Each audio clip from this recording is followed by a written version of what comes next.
Well, here she is, one of the newest members to the Darby Racing team. Yep.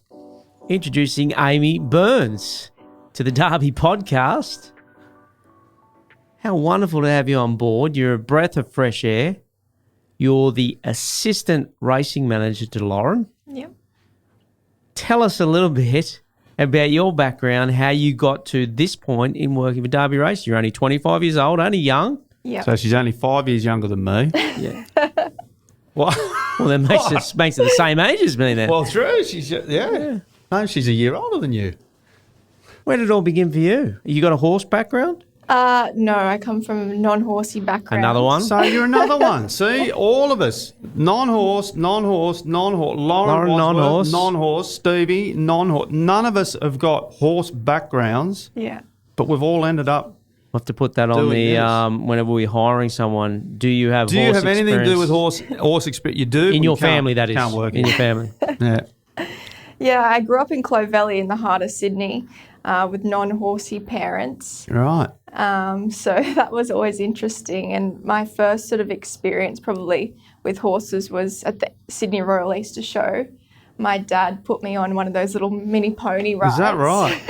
And it kind of kicked off Is that from what there. started it? Yeah. Really? Yeah. I think he regrets that day I still. was going to say, wouldn't he Shit, I was gonna regret that? Yeah, shit. I've done that with my daughters too. No wonder they're mad keen on horses. You're not as well. talking about the ones that go...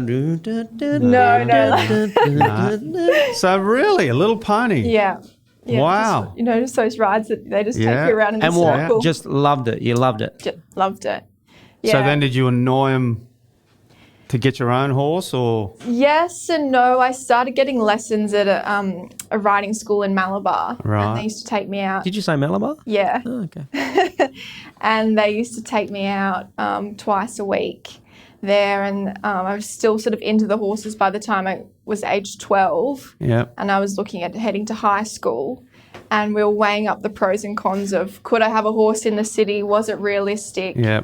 And my mum's family actually live up near Armidale.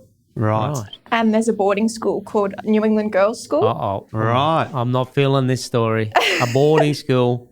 Yeah, boarding school. That's where you went? That's where I went for all of my high school years. Wow. And Good, I was, bad? Yeah, mostly good. Yeah. It had its pros and cons. But I was lucky enough that they had the facilities. I could keep my horse at school with me. So you had a horse at that point? I didn't. So You didn't? Yeah, the first year, my parents said I had to stick out the first year. Then they'd get you a horse. And then they'd get me a right. horse. Yeah. Right. So, and it's Because so your happened- parents are good. Yeah. They are pretty I've good, met aren't them. they? They are good. Are they? I've never Yeah. met them, so they sound good parents. Yeah, no, they're fantastic. It so happened that my first horse was just an off-the-track thoroughbred. Oh, Um, Name? wow. Name? He was called Lad. Did you remember his race name? No, I don't remember his race Yeah, right. name. But I've mostly had thoroughbreds. I've had one warm blood cross thoroughbred, but otherwise the other three have all been thoroughbreds off the track. When Right. did you know you could ride a bit? When she rode the pony at the Easter show. Shit, I'm a gun. Probably once I went to school and I started getting the lessons all the time. 'Cause we could Yeah. have lessons during school time. It was like part of the curriculum there at school. That sounds like my dream school. Yeah, How we good had is that? 2 indoor arenas, Wow. a cross-country course up to 1 star. Oh, So we had all the facilities you could possibly want. wow. How did you feel being shipped off? I couldn't imagine, like, I was a bit of a mummy's boy back in the day. Like, imagine being shipped off to a boarding school. Mum and Dad used to threaten it. Yeah. You know, you'll go to boarding school if you... Yeah. Yeah. I was fairly independent as a young kid, right. but Yeah. it was also good because you're with your friends all the time. It was like having a sleepover every night with your best friends, really. Wow. So I was looking at it the wrong way. Yeah, we all shared rooms. Yeah. When we were younger, there was like 3 girls to one room, and as we got older, we obviously got our own Imagine room. that. But It's just yeah, party time every Yeah. night. Wow. yeah, we got up to some fun things. But yeah, it was excellent having the horses there all the time, and we had coaches there that would take us to competitions. We'd had the horse Right. truck, and it was Wow. fantastic. Yeah. What a life for a young kid. Yeah. And then once I'd finished school, I came back to Sydney and I was actually living with my uncle and I kept my horse out at Hawkesbury. And obviously Godolphin has their Agnes Banks property. Yep. How old there. are you at this point? 18. 18. Yeah. And that property, for anyone that knows it, is amazing. Right, yeah. Those horses have everything that opens and shuts. It's Yeah. incredible. And I got a job there just as a stable hand. Right. I didn't work there for very long because I was doing uni at the time. So I was trying to balance full-time and uni. Yeah. But in the barn that I was in, we had the likes of a Stern, Bivouac, Oh, Hartnell, wow. Elise. Oh.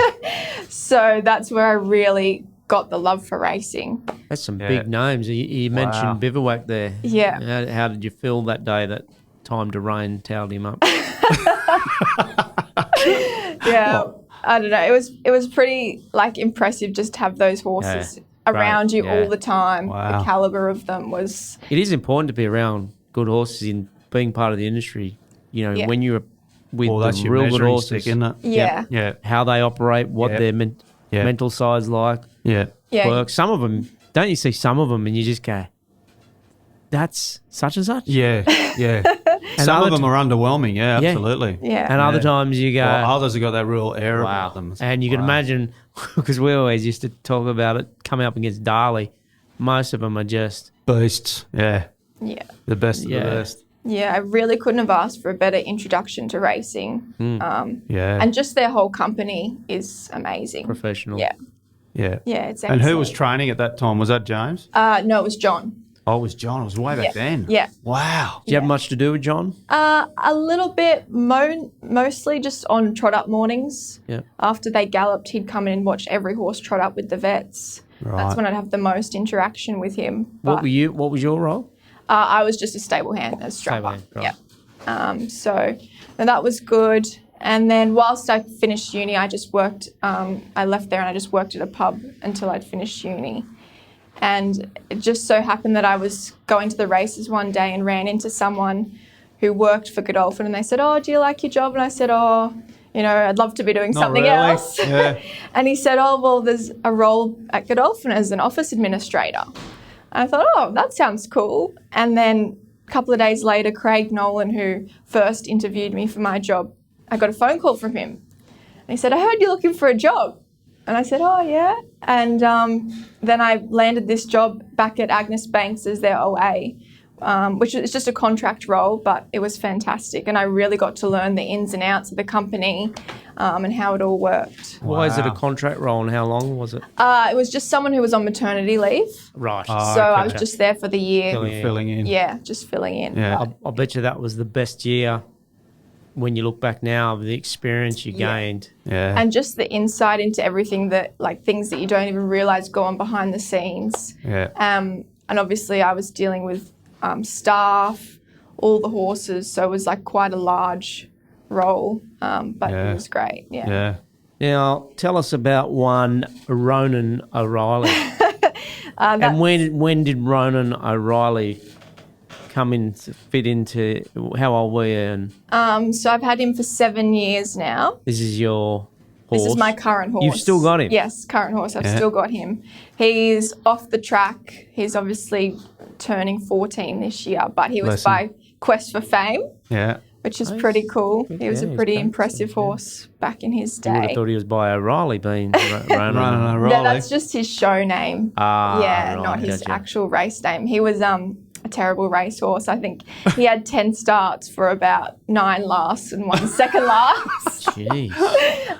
But he's now got a career in eventing and he's excelling in that, so that's a good thing. Good. Highlight?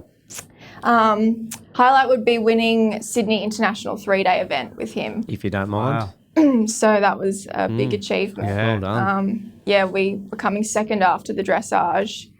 And then it's across 3 days, and the next day was cross country.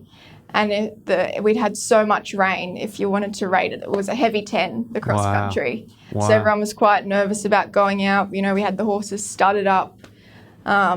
And he flew around the cross country. He was amazing. And then on the final day, I went into the show jumping, and the girl that was leading had a rail, and she jumped just before me. Yeah. And I had no idea that she'd had a rail. And I went in and jumped a clear round and then won. Bang. So, You've won it. Well done. Outstanding. How often do you get to ride these days? in your busy schedule with Derby Racing? Look, I would try to do 4 days a week. Obviously, with COVID and the flooding and all of that, hasn't been happening as much. But I'm definitely keen to get back into it. Yeah. And then obviously, when you're competing at a high level, you sort of need to be riding as much as you can. So, but no, it's good. I see you selling your saddle at the moment. So. Yes. I saw that too. Yeah.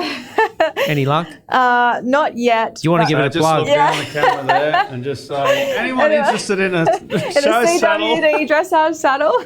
get in contact with Amy. Yeah, when I was recently on my overseas trip in the US, I purchased a new Spent too saddle. much. Oh, sorry. Yeah. Yeah.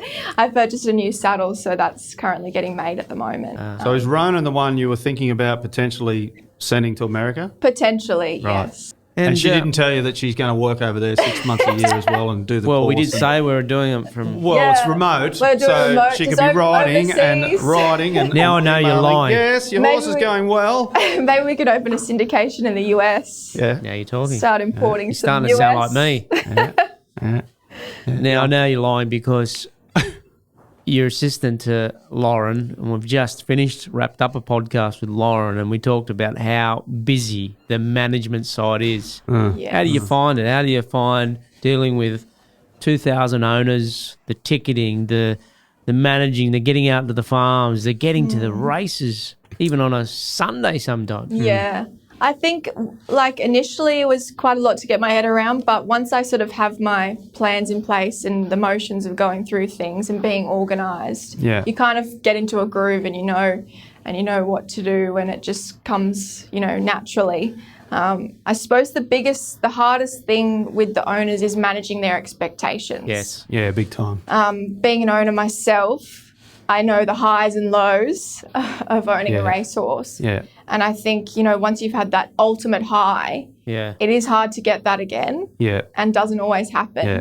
And so just the expectations, I think a lot of owners take for granted how hard it is getting a horse to the races, Just even getting them just there. getting them there in Yep. the first place. Yeah. And then for them running in town on a Saturday, it's like that should be the best thing ever. Yeah. Yeah. So I guess that's the main thing. But most of them are pretty good to deal with and understanding, and so it's We've good. got some lovely owners, and We do. part of the problem, like you said, is the expectation. But we might be selling shares in horses, but we're actually selling dreams. Yeah. And one thing the racing industry is so good at, besides Derby Racing, is promoting the good things in racing, the winks, the big prize money. Well, prize money's just but gone up again. It's just gone up again. Yeah. But and if you don't do that, like Yeah. you're not going to attract people to the sport. And No. and obviously when you're selling a share, you want to present the best points. But Yeah. it's bloody hard. Yeah, it is. Like, it's bloody hard just to even get your horse to the race, let alone win a race. So, Yeah. it's great that you've been involved with Yeah. the Darley organisation. You've seen some of the very best. You've also now been involved with some of Derby's best horses, Yeah. and you've raced horses yourself on the Derby horses since you've started, which hasn't, what have you been here, over a year now? Just over a year. Yeah. Yeah. Obviously, what's the highlight for you so far? Well, obviously, Overpass running in the Everest was fantastic. Yeah, that was huge, wasn't Even just the lead up. What about the atmosphere? I remember standing there in the mounting yard and people were singing Sweet Caroline. Yeah. And Oh, you yeah. turn around and you see the thousands of people. Yeah. Yeah. And it was insane. just incredible. And then Yeah. your wife's dancing for Edwina. She's on camera. Yeah, and I had, my family and my friends there.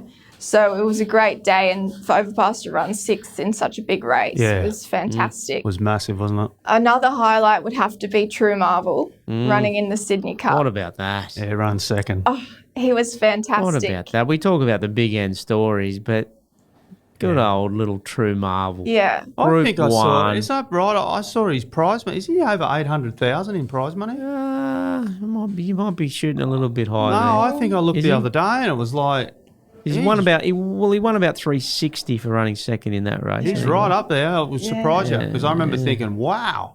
Yeah. And I remember the night before and that we had all this rain, I thought, just keep raining, just keep Yeah. raining.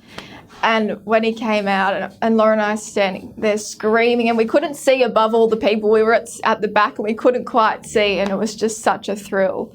Tell them the story that this young 25-year-old determined girl goes up to our trainer, Matt Smith, true marvel. Matt was doubting, right? Yeah. What'd you say to him? I said, no, I think he's a really good chance. I had a bit of money each way on him, and Matt wasn't quite convinced. And then after the race, he said, you were right. I said, I told you. I thought, he loves a wet track. We knew he could run the distance. Kathy had ridden him before. I just thought as long as she got stuck into him early enough, he was going to be right in there with a good chance. And because that's the key with him. I just looked. He's closing in on 700,000. Wow. The key with True Marvel is he'd run 16 laps around those courses. Like, he's just a true, real long distance horse, but he's also a horse that hits a real dead spot. Yeah. And if you haven't ridden him, they'll give up on him. Yeah.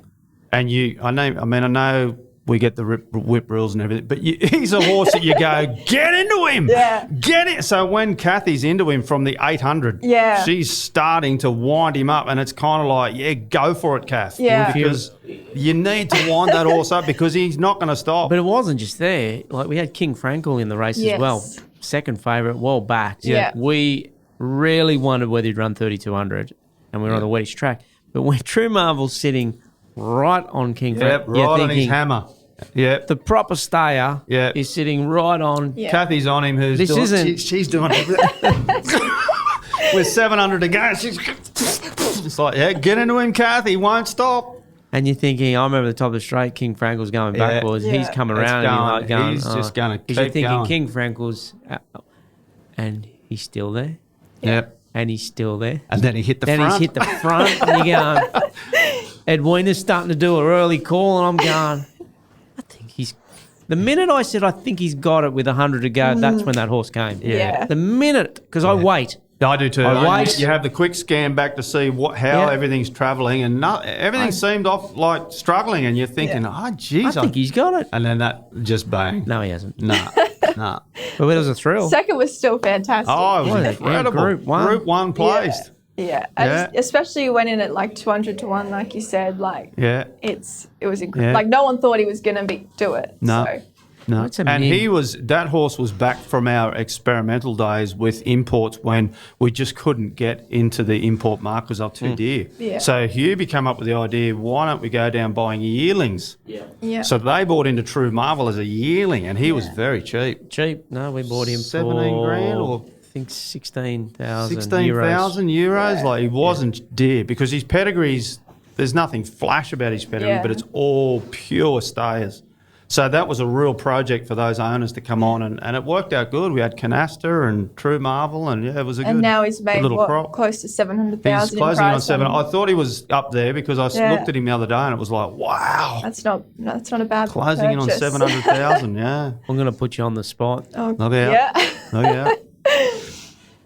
What's the horse that excites you the most that either hasn't come out or is maybe, maybe it's had a couple of starts, maybe it's unraced. What's a horse that excites Amy Byrnes, assistant racing manager at Darby Racing? That's a tough question. Maybe one of the young ones, the most recent purchases. I'm going to go with the Written By. Okay. So not a 2-year-old, you're going a yearling. A yearling. Yeah. Even though we're about to launch our next Group 1 winner, Osmosis, you're going with a yearling. That's a big call, Mark. Yeah.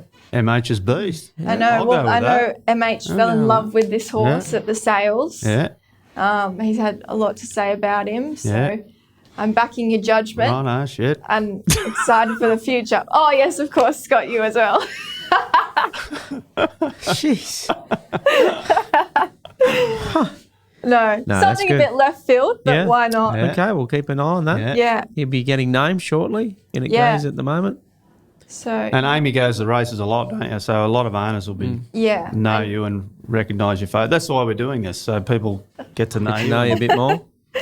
Excellent. There's definitely a common theme, but we'll get Lauren Elvins on here, but she's obviously in Queensland, and we've done Steve and Lauren. But all of us were into horses, Yep. but no family were into horses. Yeah. We're all into riding them first, I think that's and then went into that's uncanny that, Yeah. that everyone now. Yeah. There's no backgrounds in horses. no one was Which- a trainer, and which- no one was a no, bookie, which- or no one was A lot of from times when you family. go through the industry and you talk to industry people, they're Yeah. from Born a into it. background of horses. And Like they're born into it. yeah. And that's very. I guess Very odd. in one way it shows the passion that we have for the horses Yeah. and racing, because we Yeah. haven't been brought up into it. No. We haven't had that push from someone else. It's come off all of our own Yeah. back. So Yeah.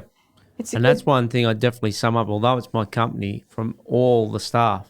Passion. yeah. Yeah. Everyone's got it. Yeah. And I think if you didn't have it, you would fade out of just Yeah.